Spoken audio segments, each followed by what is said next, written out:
Telegramda ID orqali ma'lumotlar aniqlamoqchimiz. Bu video aynan siz uchun. Videoni boshlashdan avval sizlardan katta iltimosim, shu videoga bitta like bosishingizni va kanalimga obuna bo'lishingizni so'rab qolardim. Unda biz videoni boshladik. Telegramga kirib olamiz. Qidiruvga Marian Vizlon bot deb yozamiz. Birinchida chiqadi.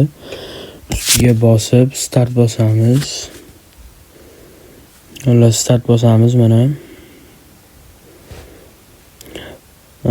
Va aniqlamoqchi bo'lgan insonning ID'sini yozib aniqlashlar mumkin. Bu bot haqida to'liq ma'lumotni profildan topishingiz mumkin. Bu botdan adashmasam bitta ID'ga bepul ko'rasiz ma'lumotlarni. Keyingilari pulli bo'ladi. Agar to'ldirishni bilmasangiz, Telegramdan menga yozsangiz to'ldirib berishim mumkin. Videoni ko'rgan hammaga rahmat. Keyingi videolarda ko'rishguncha xayr.